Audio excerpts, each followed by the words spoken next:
একটা সম্পর্কে যে মানুষটা সবটা উজাড় করে দিয়ে তোমায় ভালোবাসছে, যে মানুষটা তোমার জন্য সবকিছু বলে দিয়েছে, যে মানুষটা তোমায় কেয়ার করে চলেছে, প্যাম্পারিং করে চলেছে, তুমি কিছু বলার আগেই যে তোমার সামনে সবটা হাজির করে দিচ্ছে, সেই মানুষটা এত কিছুর পর যদি ছোট্ট একটা ভুল করে বসে, আমাদের কিন্তু রিঅ্যাক্ট করা উচিত নয়।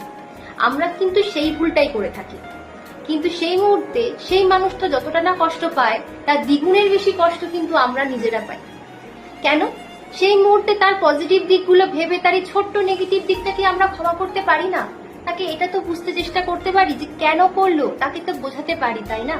দেখবে সম্পর্কতে ছোট ছোট এই অশান্তিগুলো হবে না, ভুল বোঝাবুঝিগুলো হবে না, সম্পর্কটা না সুস্থ, স্বাস্থ্যকর এবং সুন্দর থাকবে। তাই প্রত্যেকটা মানুষের নেগেটিভ দিকগুলোকে সরিয়ে পজিটিভ দিকগুলো নিয়ে ভেবো, দেখবে সম্পর্কটা আরো মধুর হবে আর ভালো হবে। বুঝলে?